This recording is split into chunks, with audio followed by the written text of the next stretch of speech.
Now here's your host, Jason Voorhees and Aaron Savage. Ooh, yeah!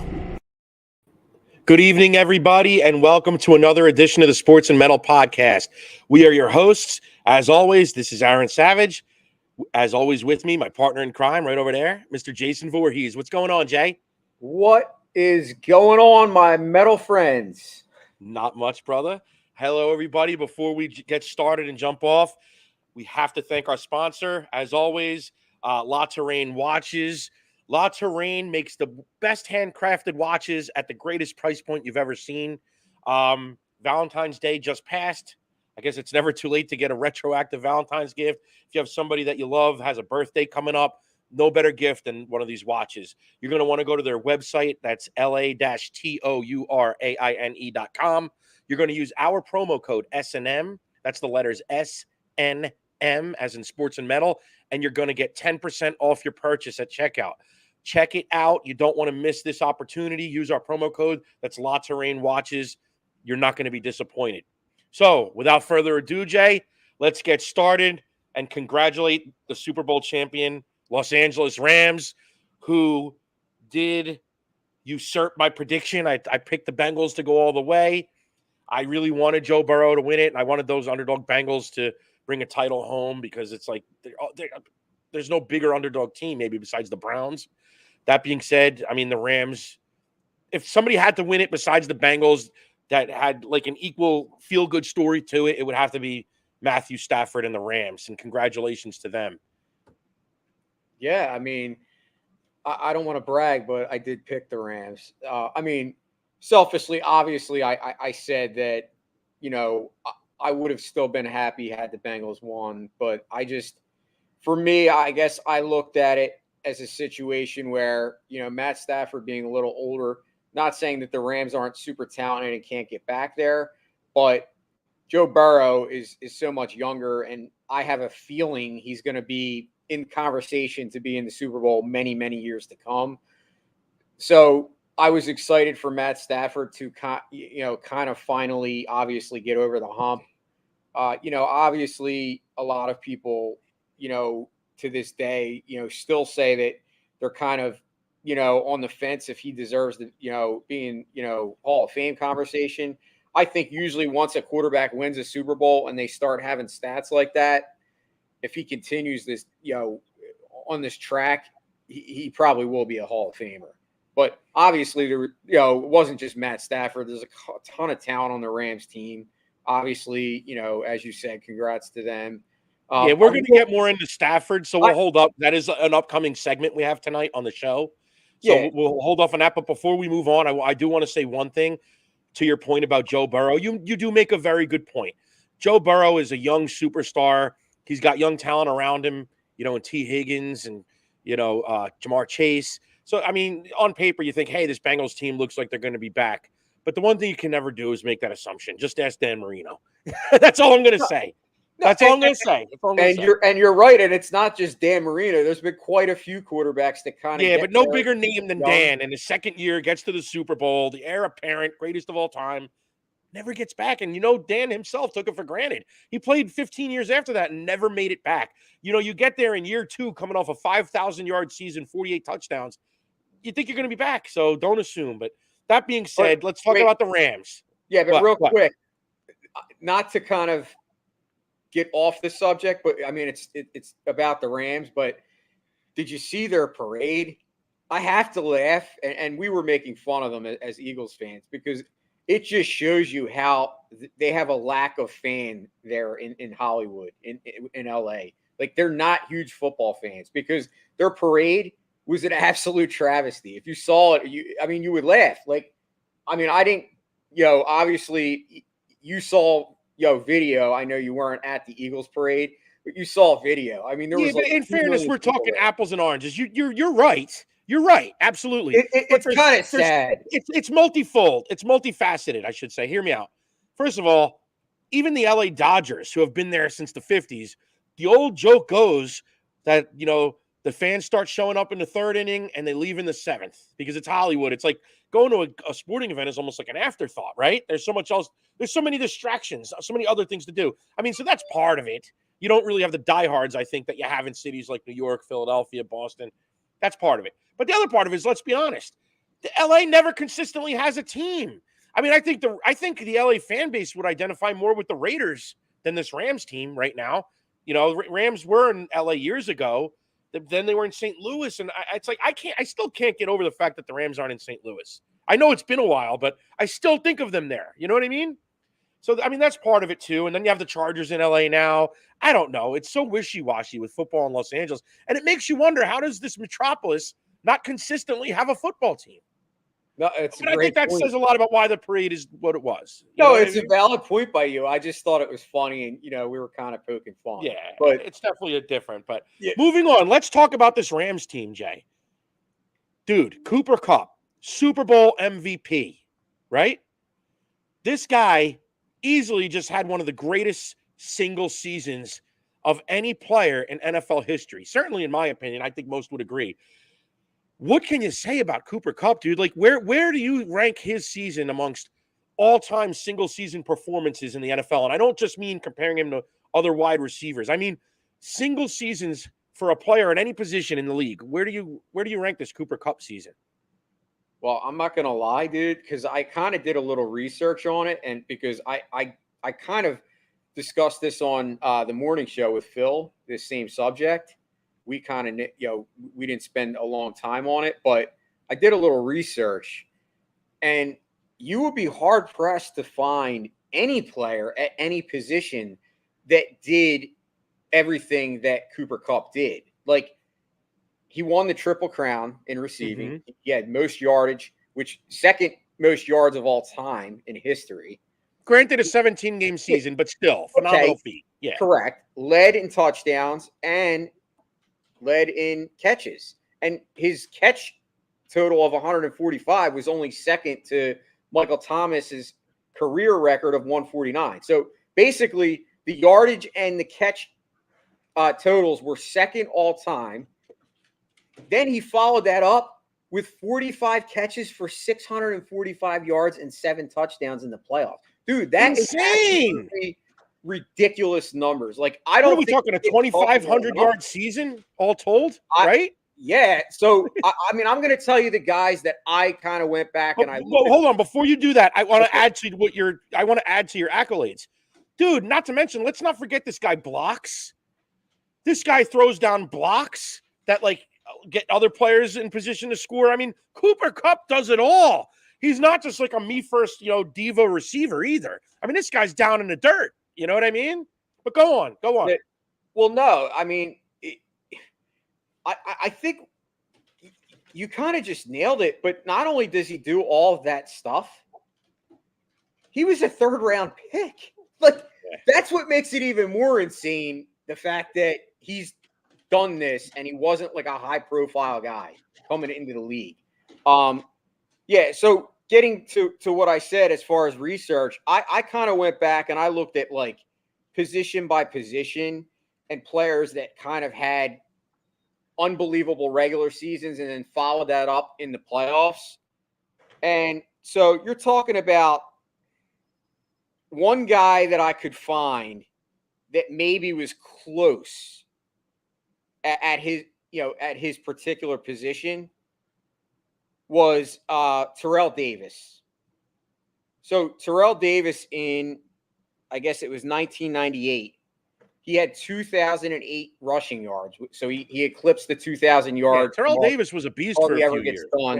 Yeah. He had 21 touchdowns that year. And then obviously he followed that up with, he had like 400 yards rushing, and then he was Super Bowl MVP. So that was one guy at a position that maybe could come close, but he didn't win Triple Crown in rushing. So I kind of had to say, that's a good comparison. That's a good better. Yeah. Then I kind of went back and I looked at the great receivers, other receivers that have done something similar to what Cooper Kupp did. And I came up with Jerry Rice, and it was 1995. Well, it was 94, but it was the 95 playoffs. In that year, he had, what was it? He had 112 catches for 1,500 yards, and but he only had 13 touchdowns. so not a lot of touchdowns. So then he followed that up in the playoffs. Obviously, he had 10 catches in the Super Bowl for 149 yards and 3 touchdowns and won the Super Bowl MVP. So he had one thing that kind of favors Rice in that comparison is that the league was not nearly the offensive juggernaut that it is today. That's like when we compare Dan Marino to quarterback seasons of today. So you got to look at it that way too. But again, I mean, it doesn't take away from what Cooper Kupp did. I mean, you're talking a 1 and a 1A season. And even if you take like Brady, for example, some of the great seasons that he's had, you take Brady's best statistical season, which is that year when they went perfect and then they lost in the Super Bowl to the Giants. Again, they didn't win the Super Bowl. He didn't get that Super Bowl MVP. So, I mean, this Cooper Kupp season, I mean, it's like he did it all. I'm talking about and the only other quarterback, I looked at quarterback because obviously quarterback usually you would think, oh, wow, quarterback. And the one that I came up with, it was close, was Steve Young, which was also, I believe, in 94. He 94. He had 4,000 yards total with passing and rushing. And I believe he had like 41 touchdowns. But then he had that huge Super Bowl where he went off. He had 300 yards. Yeah, against San Diego. Touchdowns. Yeah. So, like I said, those 4 seasons, but to me, I can't really put any of them over Cooper Kupp. Like, I really, and maybe I'm missing somebody. I'm sure somebody could come on. I'm sure somebody might. Well, we want to hear it. If you have somebody. Yeah, exactly. I mean, send us a message, shoot us an email. But the bottom line is Cooper Kupp deserves all the accolades. This guy just had one of the greatest seasons we've ever seen in the history of the NFL. We agree on that. Yeah, and I mean, I agree. Like the numbers are they're juiced now for receivers. So you're right. It is hard to compare because even with quarterbacks, I mean, it's starting to get insane. And not starting. It has been insane for a while. But to your point, it's hard to compare eras in the NFL. Yeah, absolutely. Just like it's hard to compare eras in baseball. I mean, it's just so hard because it's different games. And that's why a lot of times you see people get in arguments, but it's like you realistically have to be honest. You have to compare guys to their peers, ideally. But exactly. But let's continue with this Cooper Kupp and expand upon it a little bit. Obviously, Cooper Kupp benefited greatly from the addition of Matthew Stafford to the Rams. And, so we were talking about Stafford before. I said, we'll hold off till we get to this segment. Let's talk about Matthew Stafford. We talked about how I wanted the Bengals to win. I wanted that feel-good story of that starving city, Cincinnati, starving for a championship. The Bengals are always everybody's whipping boy. It was their first Super Bowl appearance since 1988. The team is just, lovable losers, right? So it would have been great to see them win. That being said, if somebody had to beat them, I guess this was the next best thing as far as feel-good stories because Matthew Stafford, former number 1 pick, Detroit Lions, had some big seasons in Detroit, 5,000 yards passing, but the team stunk. And I'm sure his numbers suffered. As great as some of his seasons were, I don't think we can argue his numbers suffered from playing there. And a lot of people were down on Matthew Stafford. The Rams went to the Super Bowl a couple years ago with Jared Goff. I was surprised at Goff's decline subsequent to that Super Bowl season. Rams went all in, man, all in. Let's give their owner credit. I mean, he spent billions of dollars to build the stadium, invested in all these free agents, trades, blah, blah, blah. Trades Goff for Stafford.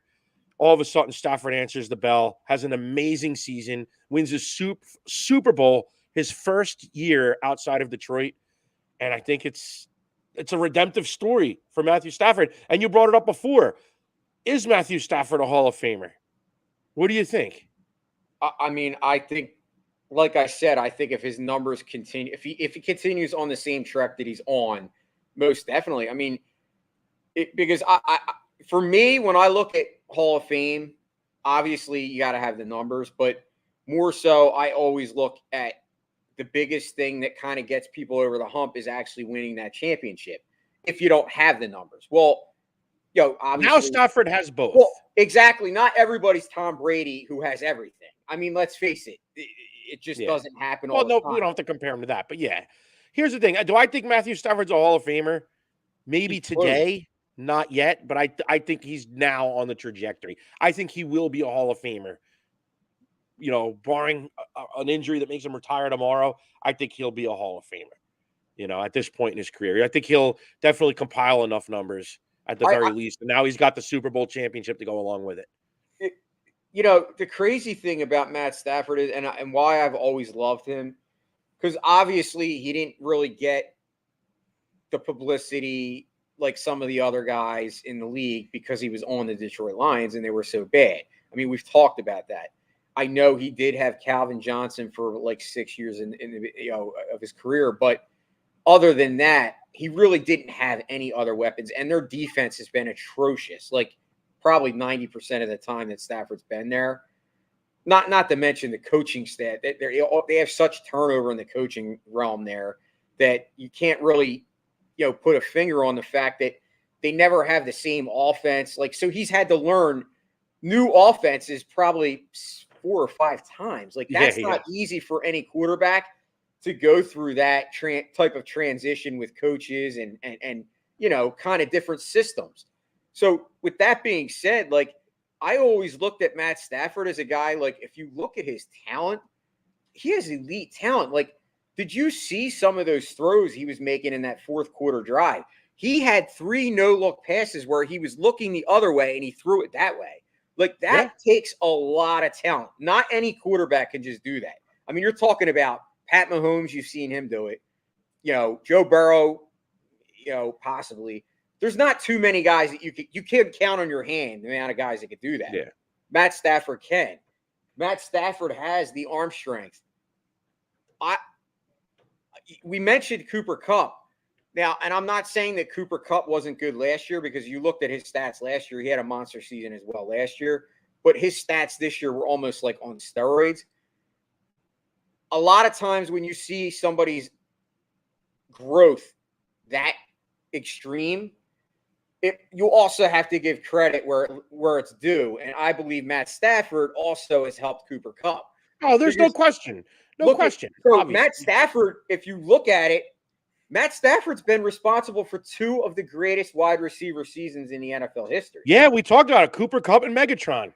Yeah. So that too in itself is an absolute awesome achievement to actually put your to wrap your head around and say, wow, this guy can really sling the football. And guess what? He was also slinging it to another guy on his team, the other redemption story, Odell Beckham Jr. Matthew Stafford has a huge part in the redemption of OBJ. Now, granted, I mean, who knows what's going to be moving forward with him. I heard, was that confirmed? Torn ACL? Yep, another one. Was it confirmed? Yeah, same ACL as last year. Yeah, I saw. I the most recent thing. I honestly kind of didn't pay attention. It was confirmed the day after during the week. I saw the day after it said feared torn ACL, but wow. I mean, but still, OBJ did come in, and I don't know the Rams win the Super Bowl without him.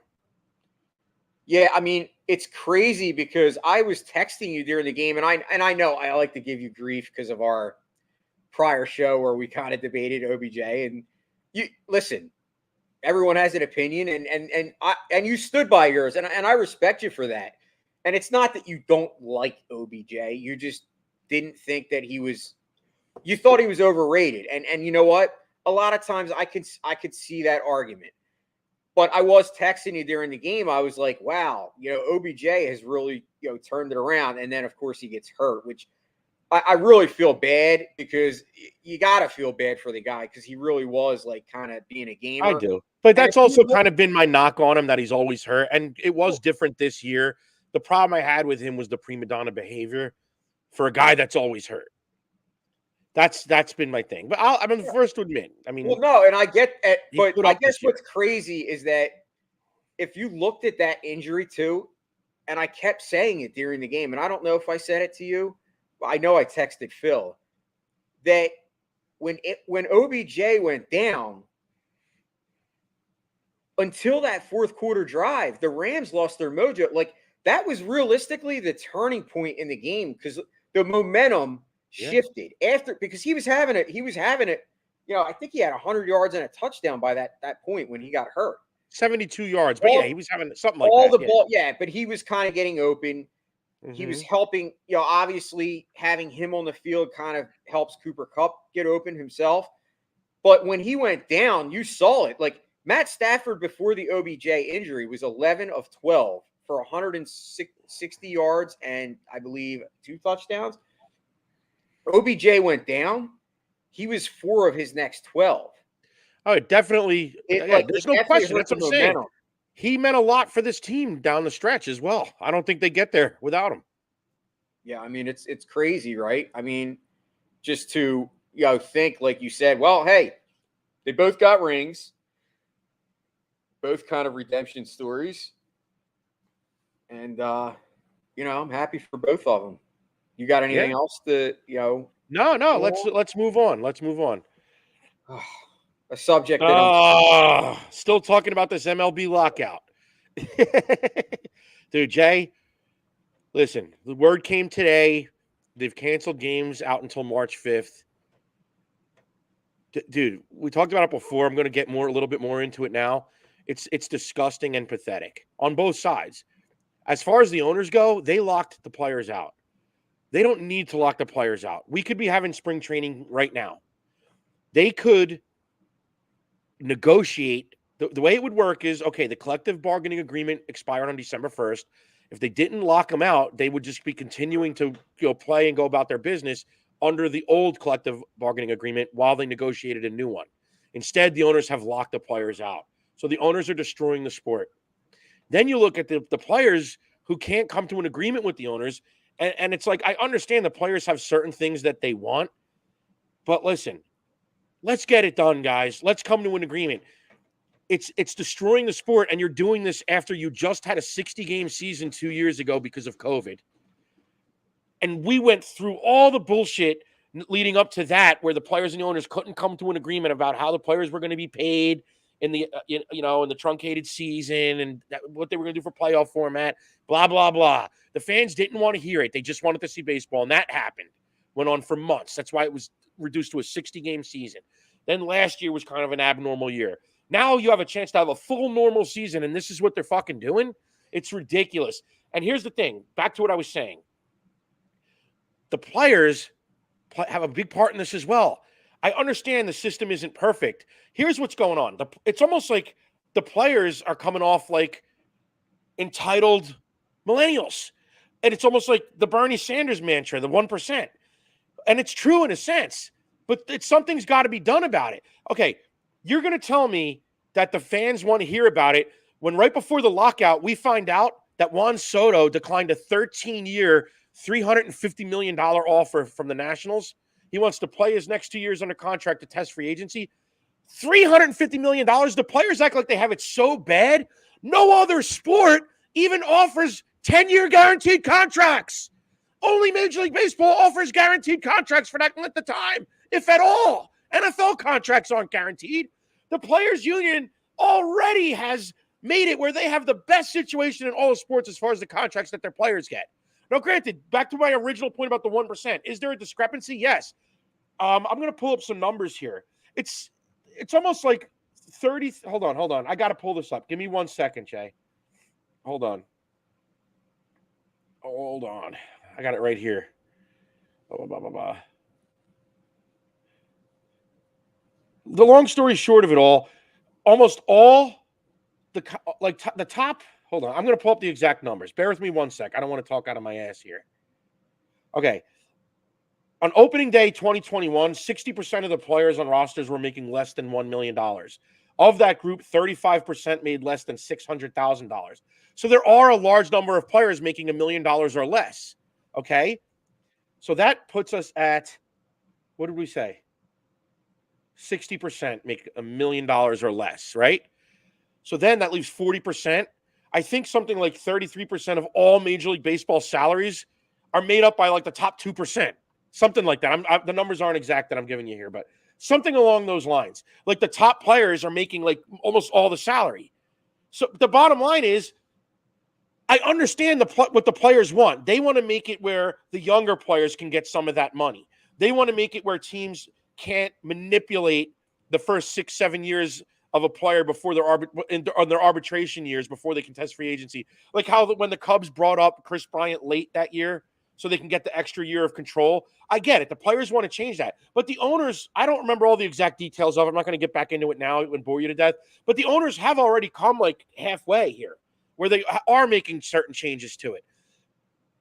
I'm not saying it's a perfect system, and maybe the players don't have to accept that yet, but I think they might have been able to resolve it on their own end if, like, you didn't have the greed from, like, the top players. Like, why do you, like, I don't know if I'm babbling incoherently right now, but when you're talking about the top 2% of players that are getting 10-year, 15-year contracts, 300, 400, $5 million.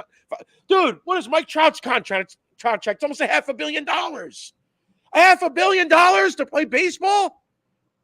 It's crazy, Jay, and it's guaranteed money.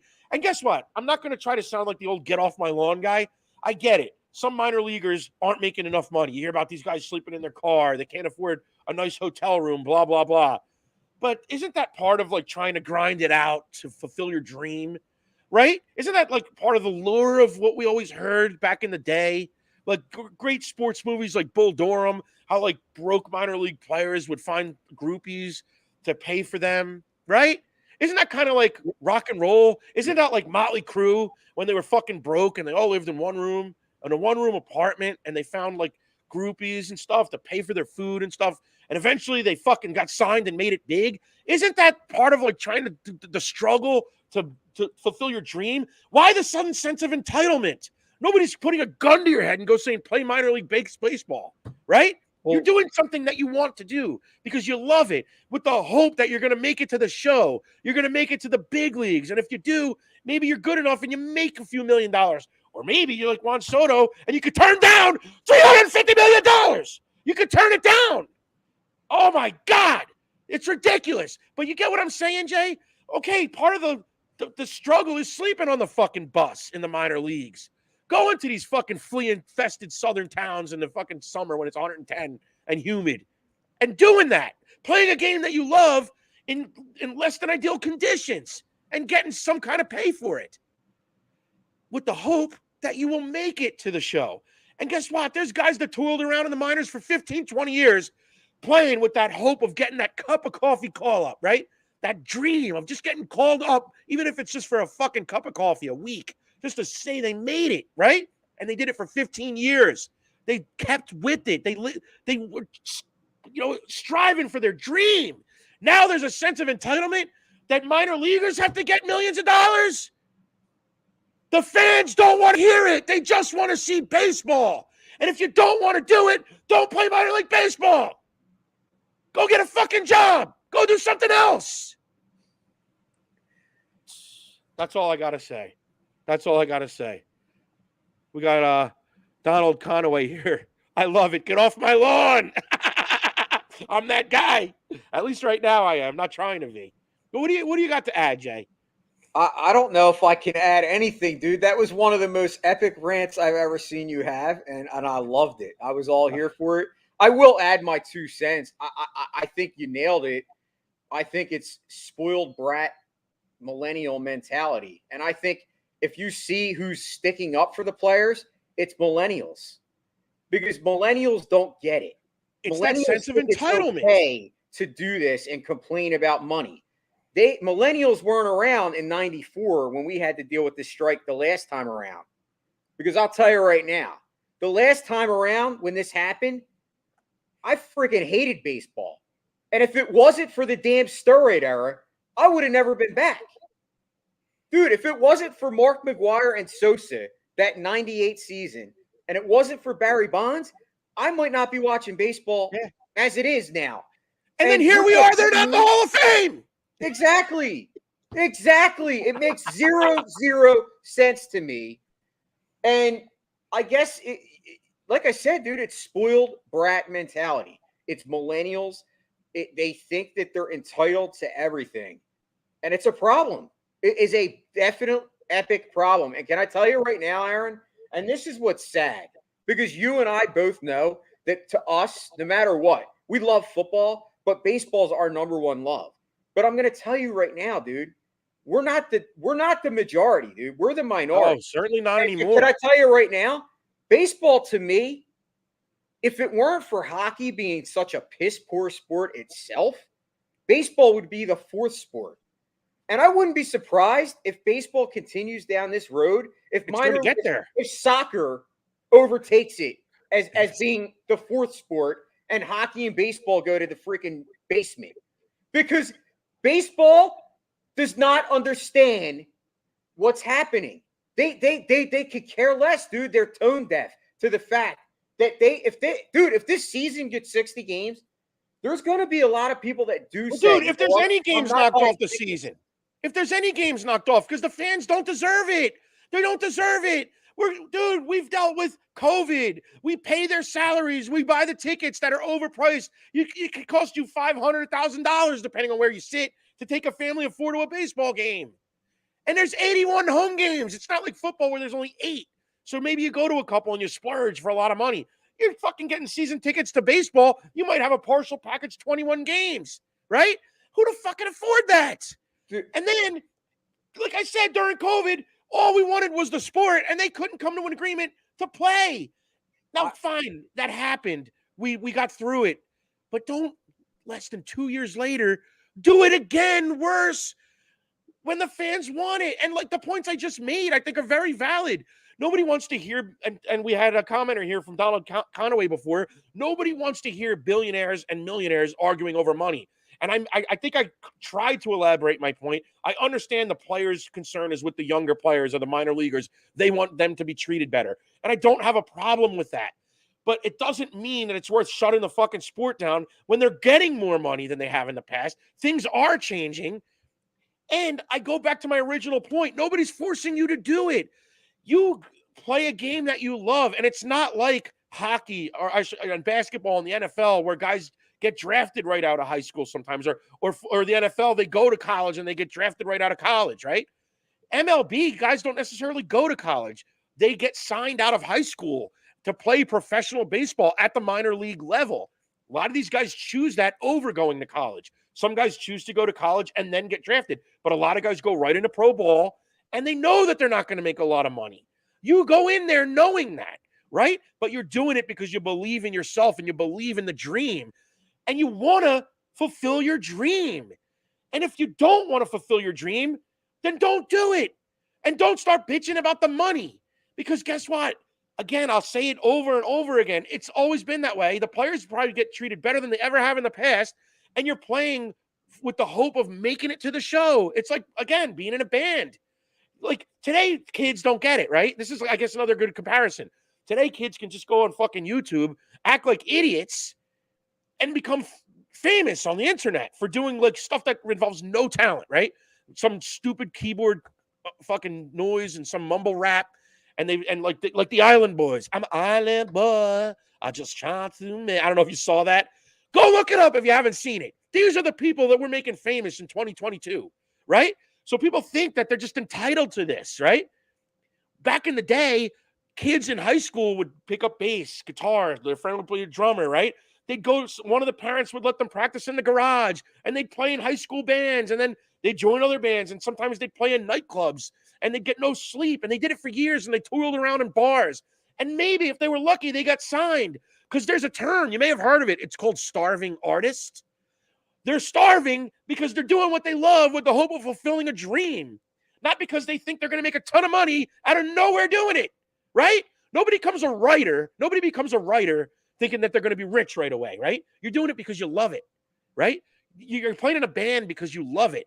There was no sense of entitlement that you were going to be a rock and roll star, right? You did it, and you hoped you got discovered, and you hope you got signed. How many guys, Jay, how many times do we go to a bar, right? And we see like the most talented guitar player we've ever seen, and we're like, nobody knows about this guy because he was never in the right place at the right time. But why does he play that guitar? He plays it because it's what he loves. And the bar might be paying him $200 for the night. Maybe less, 100. Who knows? It's the same thing. Minor leaguers shouldn't be millionaires. They're not entitled to it. Maybe some guys are. They're so super talented, they get this huge signing bonus. But at the end of the day, stop with the entitlement. That's all I got to say. And there's no reason we shouldn't have the game right now. The owners wisen up, and the lockout. We could get these games in. We could get the spring training in. And while that's happening, you play under the old collective bargaining agreement while you would negotiate a new one. There's no reason for any of it. And Juan Soto's an idiot, by the way. He is a clown. Because I'm telling you right now, and I saw people actually, making excuses and saying he's right. I'm like, are you kidding me? How is the guy, dude? You got offered 13,350,000, right? Guaranteed. So if you got hurt, you would still get that contract. Dude, Guaranteed. what happens if he blows out his knee this year? You think he's going to get that money ever? Dude, Well, that's Ronald the thing. Acuna, That's where the players are way out of line. The owners take a huge hit on these huge contracts. I mean, granted, there's insurance in a lot of cases, but still, it's guaranteed money. It's guaranteed. That to me is just a clown. And he's saying he's betting on himself. Well, dude, you're dumb. Look, I'm a capitalist. There's nothing wrong with betting on yourself. But when there's a lockout and you're negotiating for all this bullshit and it's millionaires versus billionaires, not the time, bro. Not the time.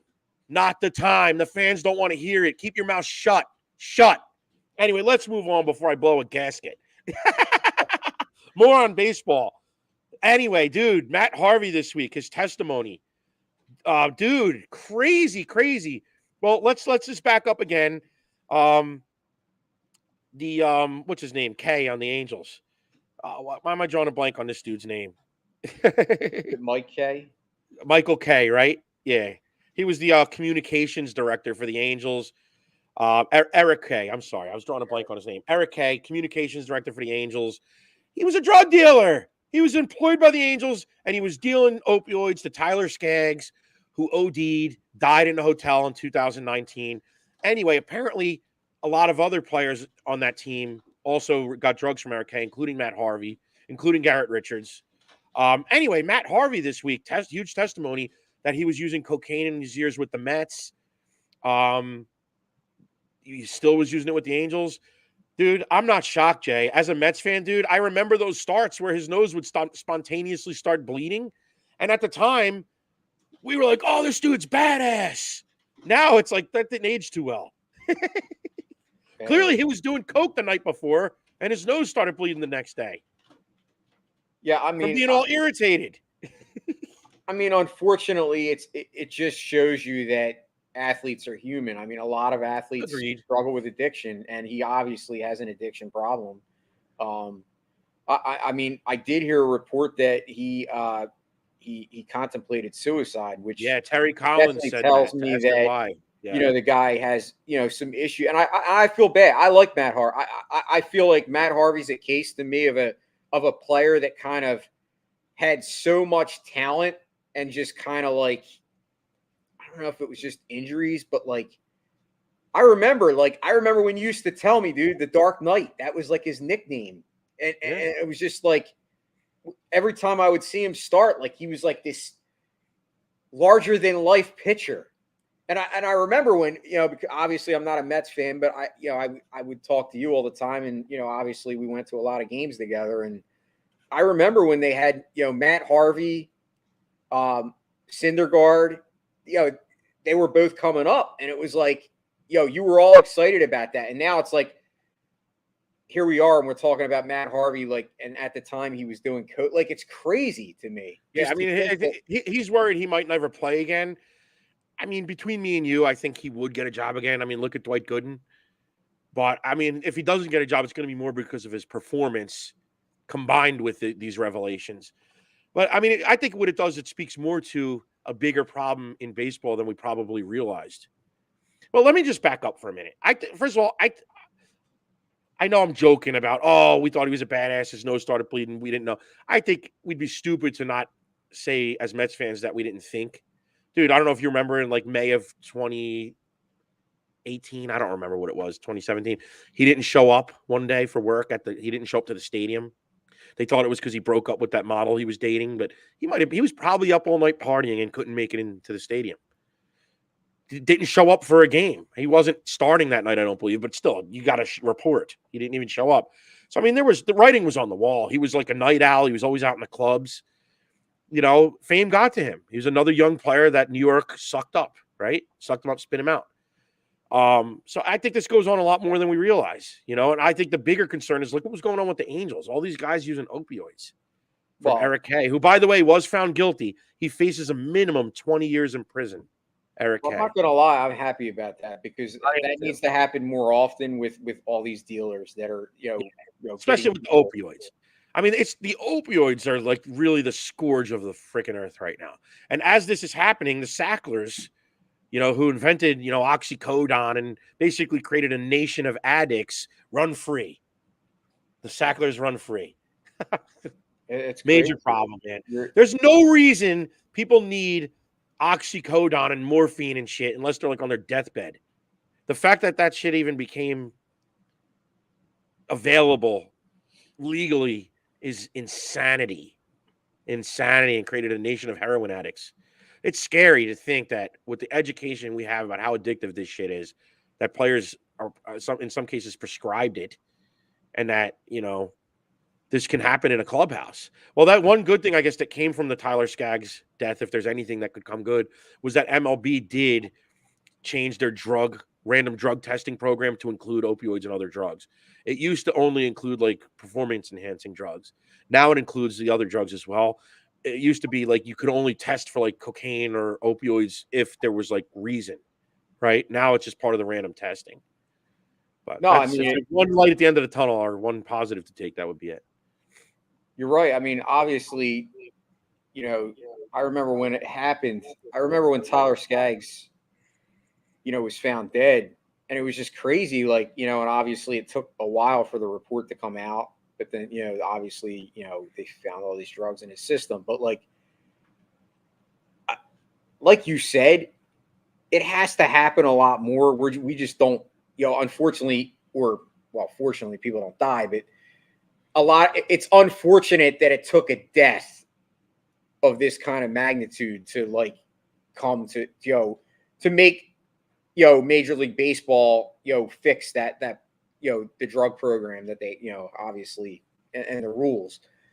But I think it kind of speaks to the problem on a larger scale is that, and then what it also teaches us is that everyone is human.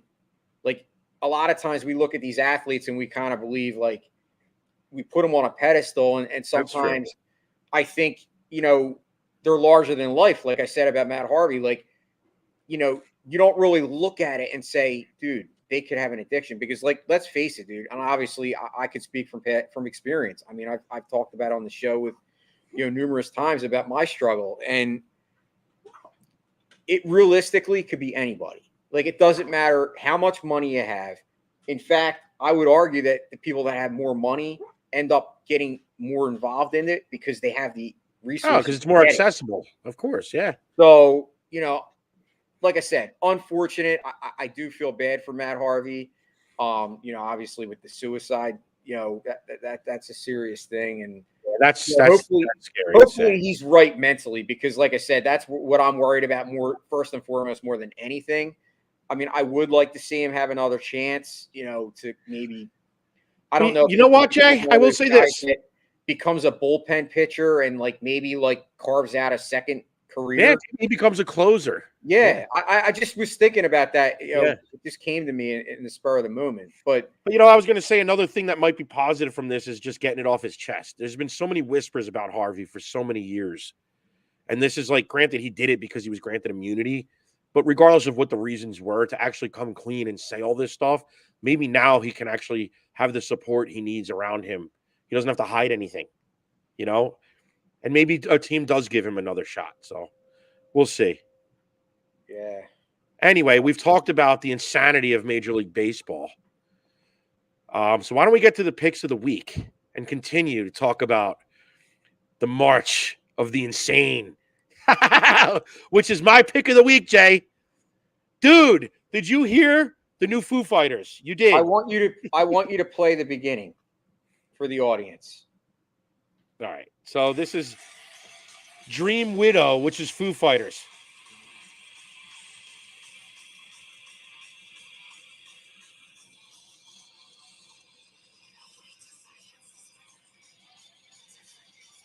Dude, sounds like Trouble Slayer. or Slayer. Bottom line, doesn't sound like Foo Fighters. Anyway, Dave Grohl's Foo Fighters have a movie coming out. I forget the name of it. Something 666. What the heck is it called? Anyway, that song is from the movie. It's a fictional band in the movie called Dream Widow. And actually, Dave just announced that they're going to be releasing a full thrash album this week under the name Dream Widow. Yeah, Studio 666 is the movie. You could check out the official trailer online. Go to YouTube. Dude, it's insanity, bro. Dave Grohl, he's a huge metal fan, always has been. If you've checked out his Probot project, where you had Lemmy on there, King Diamond, Jack Black, a who's who of metal guests. He's a metal guy. I mean, and he came from thrash back in the day. He loves the old thrash scene, and basically that's what he's emulating here, and it's awesome. So if you're a metal fan, check it out. It's under the name Dream Widow. The one single is available on Amazon, on YouTube. You could check it out. It's called March of the Insane, and I thought it was an appropriate title for this podcast episode because the March of the Insane not only is the song, but it represents what's going on with Major League Baseball, all the insanity. So we always like to try to tie the title into the something, keep it music and sports. So there we did. Check it out. Foo Fighters, Dream Widow, March of the Insane, and look for the full album dropping this week. And check out the upcoming movie Studio 666, where all this is from. That's my pick of the week, Jay. What do you got?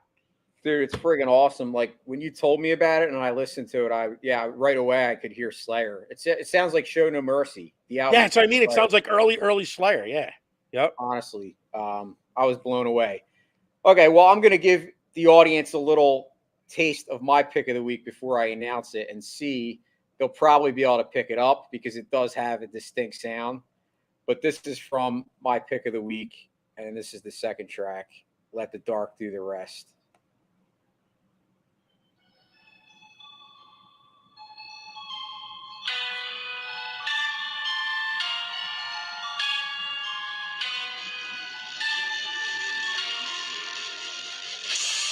I know it's not saying that on this song, but if you can't recognize that as Korn, I don't know what to tell you. Yeah, then I don't know what you've been listening to. But anyway, my pick of the week is the brand new album. It just dropped this past week, and it's called Requiem by the band Korn. For those of you who don't know, obviously Korn is huge in the new metal and the new metal genre, metalcore. Honestly, I used to be a diehard Korn fan when they first came out, but I obviously kind of quickly got sick of it because their sound a lot is monotonous, so to speak. It has kind of the same flavor. They don't really have too much of a variation or any type of like diversity in their music. It's more, it's usually straightforward and it's Korn. And it's somewhat the same with this album, but I will say, like, I did get a fresh vibe from the band listening to the album. It's only 9 tracks, so it's not like a super long record. And it's pretty much, I mean, honestly, the last Korn album that I really liked personally was Follow the Leader. And this album, like, it might not have the same as far as like, wow, Follow the Leader is considered one of Korn's best records. But I'm going to say that a lot of these tracks kind of remind me of songs that were on that album. And that's kind of the style of Korn that I grew up, listening to. So that's my pick of the week. It's called Requiem. I obviously Let the Dark Do the Rest. That was the track that you just heard. My favorite track on the album is Disconnect. It's kind of like a lot of times with Korn too, they have that, pop, not poppy, the hooks and the real quick hooks, and it kind of gets radio play, so to speak, right? If that's what you would say. It's kind of got a sound that they can, hopefully get played on the radio. Disconnect is kind of like, I'm trying to think of a song that it reminds me of. What's the Korn's probably most famous song? Freak on a Leash, would you say? Blind. So yeah, well, Disconnect's kind of like, but one of the, either of those tracks, in my opinion. So I don't know. I know you're not really a huge Korn fan, but like I said, I was shocked that they had a new album. I will say, Brian Welch is back. That's cool. I mean, Brian Welch had He's been back for a while. He's been back for a while. So I mean, I didn't kind of. I thought they dropped off a little bit when he left. I thought this was his first album back. No, I'm pretty sure he's been back a while. but they haven't had an album in a while. I thought he came back for a tour, but this is really, maybe I'm wrong. Thought it was first. Hold on. Yeah, they had the Nothing in 2019. He was on that record. Paradigm Shift, I think, was when he first came back. Yeah, he's on the Paradigm Shift. That was 2013. Serenity of Suffering, he was on. Path of Totality in 2011. He's been back for a while. Yeah, he's been back for a while. I'm trying to think what album he first came back on. Yeah, so the first album he was back was the Paradigm Shift in 2013. Yep. Well, like I said, that's my pick of the week. Like I said, I really liked it. I thought it was kind of back to their old school sound. So check it out. Korn Requiem. Jay's pick of the week. Anyway, guys, we hope you enjoyed the show. As always, it was a pleasure being here. I almost blew a gasket talking about Major League Baseball, but it is what it is. You're gonna lose 3 veins. Your neck veins were popping out, dude. Anyway, guys, make sure. Yeah, I know, right? Anyway, guys, make sure you check out our website, www.sportsandmetal.com. Check out all our social medias. You can find us at Sports and Metal. And don't forget, again, to check out our sponsor, La Terrain Watches. You go to la-touraine.com. Use our promo code SNM. That's the letters SNM. And you're going to save 10% off your purchase at checkout. Anyway, guys, great show. Jay, as always, it was a pleasure. Rock on. Peace out. And that's our show. Tune in next time for more Sports and Metal with Jason Voorhees and Aaron Savage. Woo, yeah! Got something to say? Hit us up at sportsandmetal0423 at yahoo.com or on Twitter at sports